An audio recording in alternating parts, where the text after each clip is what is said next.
Alrighty, so today we are going to try and put a CV boot on this Ranger real quick. This is the same as doing it on a Can-Am or any unit. All the procedure is pretty much going to be the same. Obviously there'll be a little different sizes to sockets and whatnot when you're getting the CV out, but essentially when you put the new CV boot on, it's the same exact procedure. So we'll go ahead, take this wheel off. It's a 19 on the Rangers. And just like my other videos, this will be step by step, so you can follow along and do it at the same time.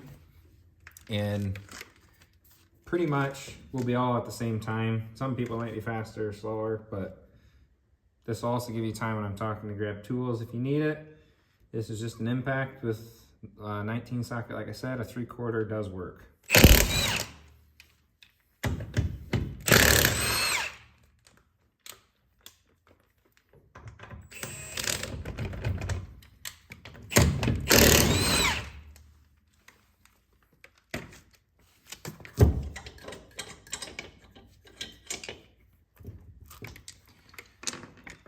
That off.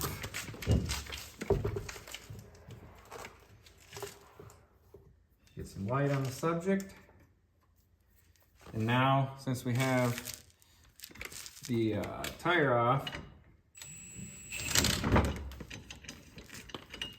we'll go ahead and remove this here brake caliper, which everything practically on a Polaris is a 15 or 18. So we'll take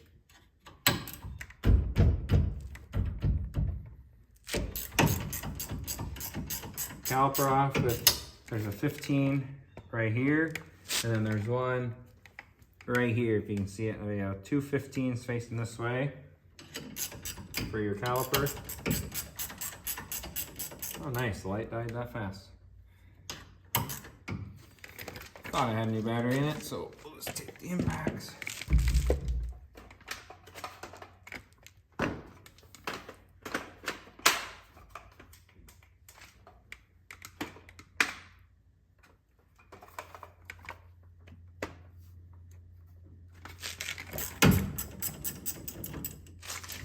Leave it somewhat in, just because when you take this one out, then this isn't spinning when this is still in. Get this one at least loose.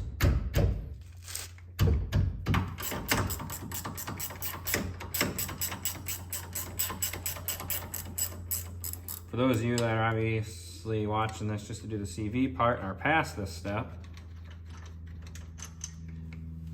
if you just fast forward, you can actually, I don't know, a lot of people I guess don't know, but you can double tap the screen, and every time you double tap it'll move you 10 seconds forward in the video, or you can hold it on the right side or left side of the video, depending if you want to go forward or backward. But holding it will slowly advance forward so you can kind of watch in a fast pace.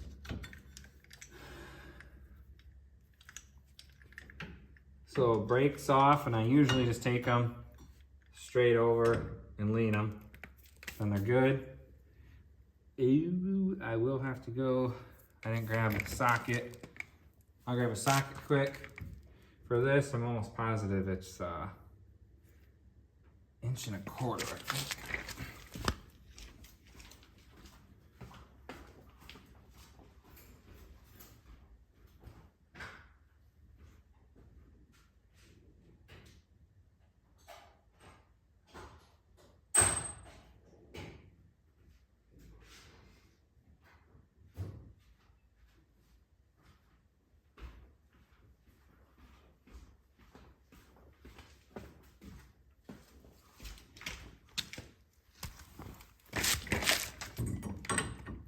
Inch and a 1/16.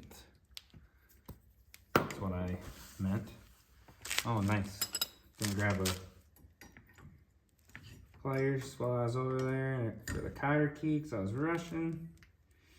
Really gotta use them fingers.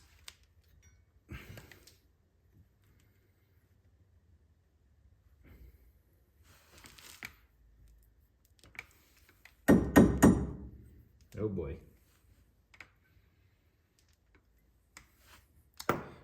Alright, well, if you guys are having this problem, we'll fix it at the same time here. Just gotta grab the needle nose.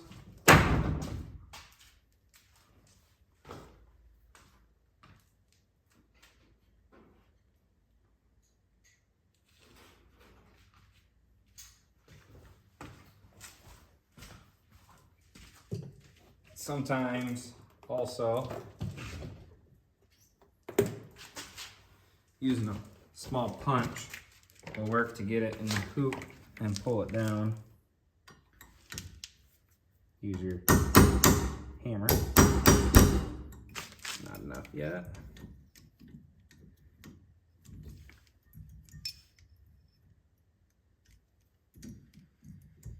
Get that key as straight as possible because it's only going to benefit you later when you have to put it back in. And also sometimes, which I see now, these bolts loosen and then now it actually has the key locked, so I should have kept it straight out. We'll actually have to tighten this one really quick.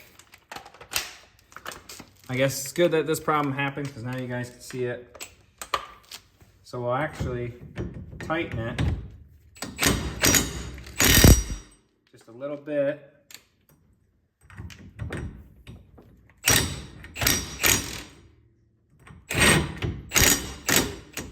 Now I had to go back and loosen it because I went a little too far, but now this you'll see is loose because it's not binding. So then we'll pick this up. You never know what problems are going to happen, so that's why I always record it as I'm going so you can show what's actually happening. I should have remembered that because I've done so many, but when you're in the rush of making a video, you don't always think about everything. So there you go. I would take it, straighten it out as much as you can without bending it around too much because obviously you're just weakening it.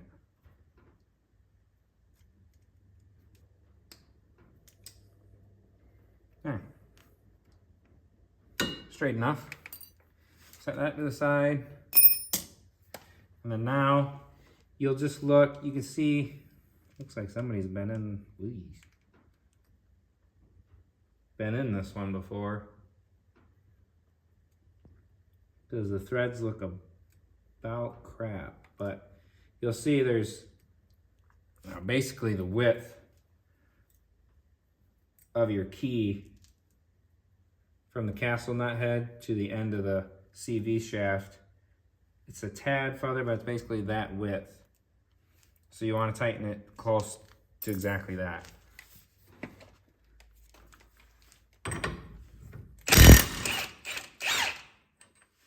Take the castle nut off.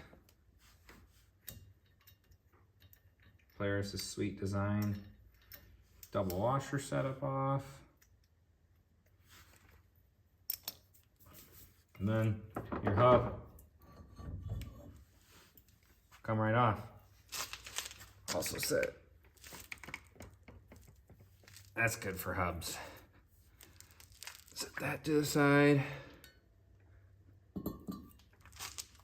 And now, just like normal, it's a size 18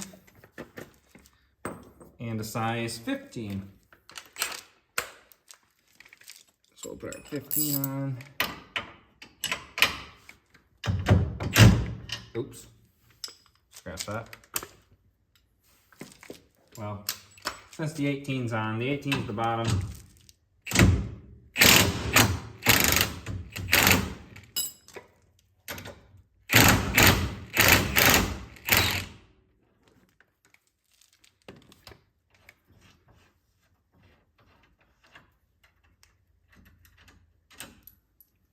There, the bottom one is off, and then now back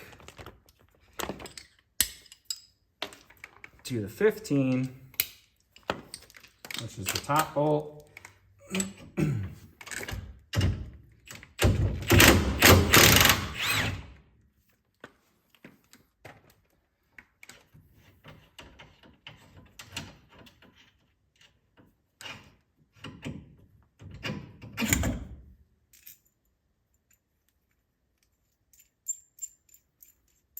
So in that few minutes,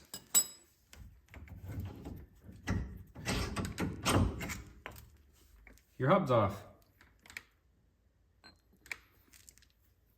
Now would be a good time to get it kind of cleaned up, get that dirt and stuff out of there. This one's not, a little bit of gravel dust in there. Kind of clean that out, blow it out, and that's a good time if you have the tool, which I'll show this in another video later. I don't know if I have one on there or not for doing it, but greasing these wheel bearings, you have to have a special tool. But that'll be in a different video. So set that down, and now we're to our CV shaft, which if you get it pretty straight, it usually stays, you can give it a good pull and they'll come straight out normally.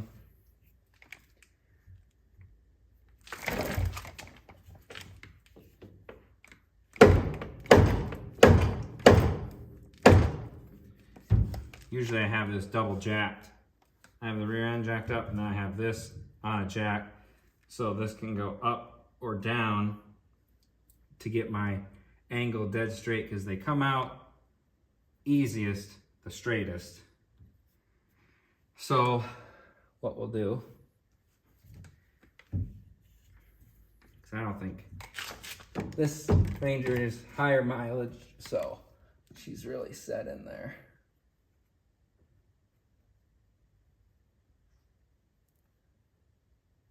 Oh yeah.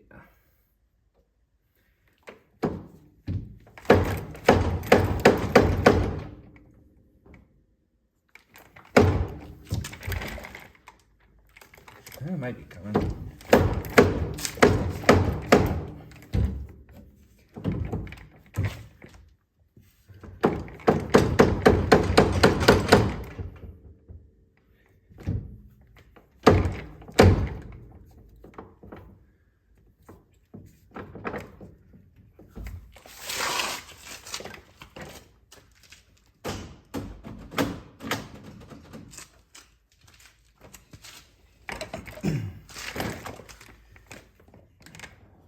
Sometimes this works.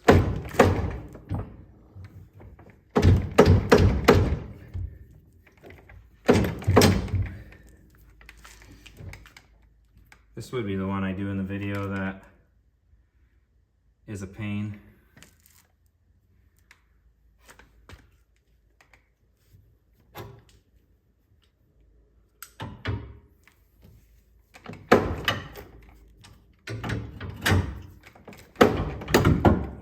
See, I don't know what I was thinking there. I should have put the top of the A-arm up, but as straight as you can get it, comes right out.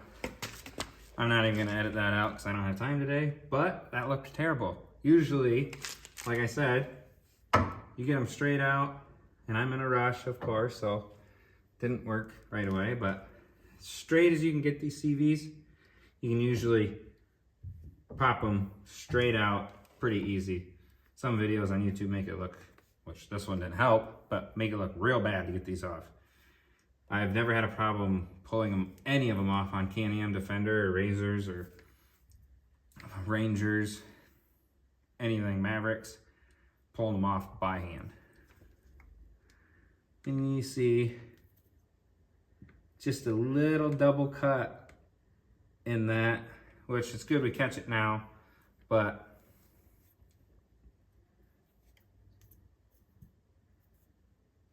clearly water is getting in there. It's just gonna make it junk, which a boot is cheaper than obviously a whole CV, but I don't know if it'll focus enough.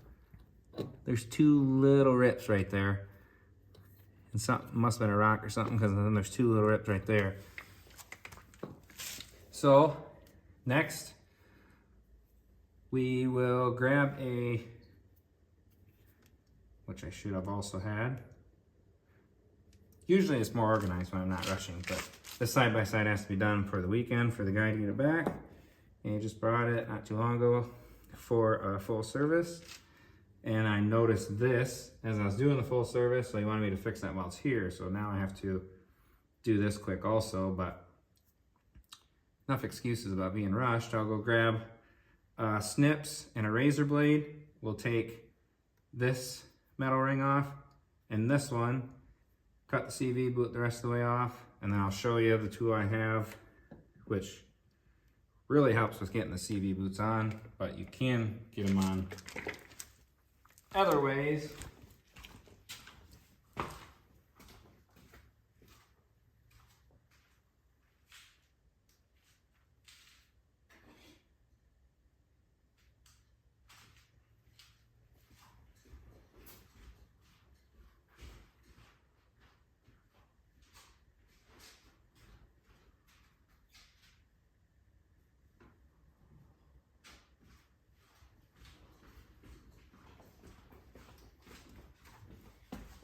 And I'll finish this portion of the video up before I go on too much further, because I still have to grease this wheel bearing, so I want to do that while I talk. It's not a big deal, but it's just easier. And also grease everything else up, check the brakes before I put it all back together.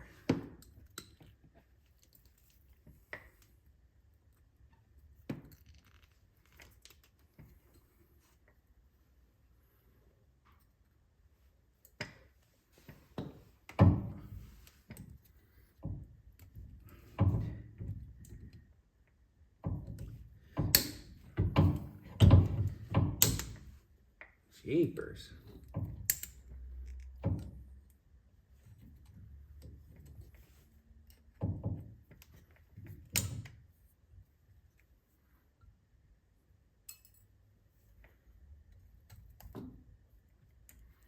There, you see that upper big ring is off, and then your lower one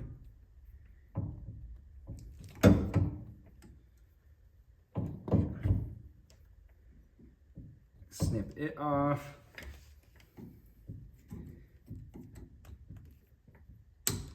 Grinder with an angle, an angle grinder works pretty good for this if you don't get too deep in it.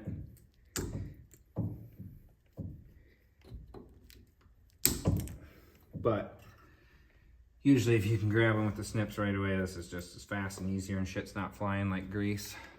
So the little one's off. So now I like to go where I wasn't cut. So the people that I changed this for, some don't care at all, but I can show where the slice was when I take it off, because the cuts are over here where it's making it a junk CV. So I'll cut on this backside so they can still see where that was. Usually.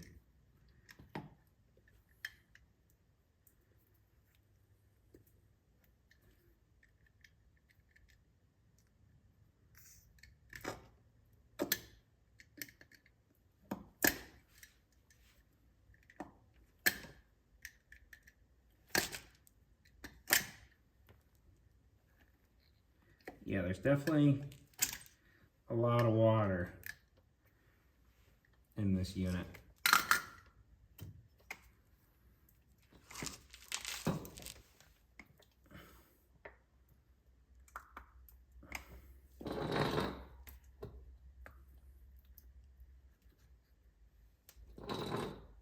So there's your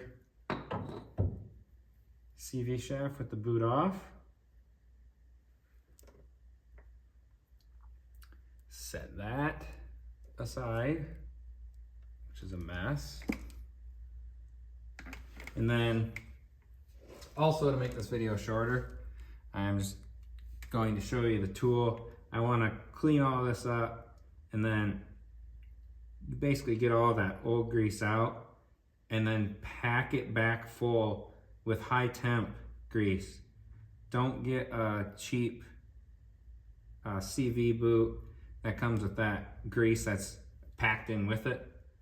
Grab in a little packet, get high temp grease, pump it in your CV, put the boot on, which I'll show you here with my tool in a second. Have the boot on, pack it full in the boot also, then slip it on and put your base. You'll see the line right on this little crevice, and then down here, a lot of them have it notched out right where it'll go. And then there's usually in with your CVs that you buy, CV boot kits, is the pull tab, and you bend it over ones, which are kind of junk, but not everybody will have these tools that I'm about to show you. So you'll have to either get the tools or just use them, pull them over. It's not a big deal. I have the actual one since I put these in so much, and the actual tool, but yeah, you can look at other videos about trying to slide it over this. It ain't gonna work the greatest. You can get one of these if you want off Amazon for like 70 bucks. The other tool that comes with the rings to put your CV boot back on is probably another 20. So you'd have 100 bucks in tools that you get to keep, which would still be cheaper than taking this to a shop to have this done. So now, or if you and your buddy split it, that would be even better. I'm just gonna grab some towels that I also should have had.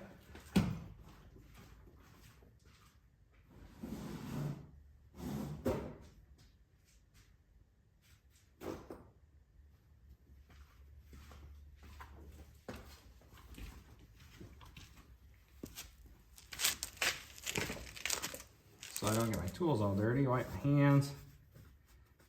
This would be a good time to check your other CV boots. Obviously, you probably already did that if you've seen ones ripped. But also order, if you're gonna do this job, 2 CV boots, because they're not that expensive. To have one for a spare isn't bad.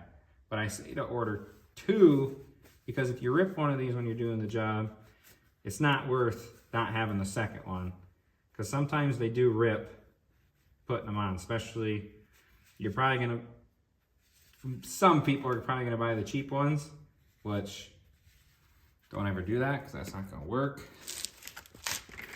You get these Moog, I just did brakes on a car the other day with all the Moog parts. Moose boots. Usually, I already had these ones in here, but usually it comes with, there's your grease I was talking about. You'll just disregard that. And these are the rings that they come with. Even this good brand of Moose comes with this style. You can use them, but I put these in here already. These don't come with it, but these are the ones I use. Show you that in a second. And then this boot, I actually get these also because these will fit on almost any unit. So if it's this size, which Polaris is, you'll just cut this part off with a razor blade, and I do it so clean, you'll never see it. Because these are about the best boots, and I can have 5 of these or whatever on the shelf, and they're gonna go because they're exactly what they are. And besides Polaris having this stupid setup of this in their inners, and depending on what year and model, they all match exactly like this. Because if this was an outer, you'd never be able to tell the difference, especially if you're not looking at it.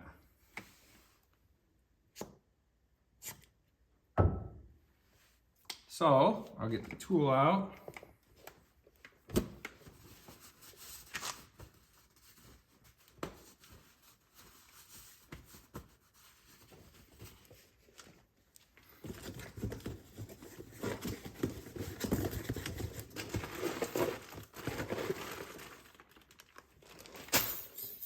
There's my spare rings. This is the tool, just a cheap one, for putting these on. You'll actually get them on and get it right where you want it. If you get this set up, then you take this, you just squeeze that right there as hard as possible, and that'll click over and lock this on. It's way better than the other ones, but if you get this and you get a packet of rings, I think it's like 20 bucks. But yeah, just put that on. Obviously, you'll have to take it apart to get it on this, but yeah, then you can just lock it on. Same with this one. Make it big where you want it. There's 3 little grippers right there. So you'll get this where you want it, lock them in, and it's already basically locked. Then this will pinch it down tight, pulling them grippers even tighter in this metal. That is how you use that tool. And then I'll show it in a different video of using this tool, only because I can't today with having to get this done and finish this. So I don't want to put this on yet, but you take this, put air to it, put this CV boot on. I like spraying it with silicone spray just so everything's kind of lubed up. Put it on like that, or depending, I mean, most of the time, this is the easiest way. So I'll just go this way. And then you crack this. It'll expand it out, but don't do too much where you do rip it. You can go a little more, but even if you double stretch it just to get it stretched a little once. Hit this, these arms will come out and stretch it. Put it down on, release the air, this will fall off onto here. And then you just slide it up, it's on, it's done.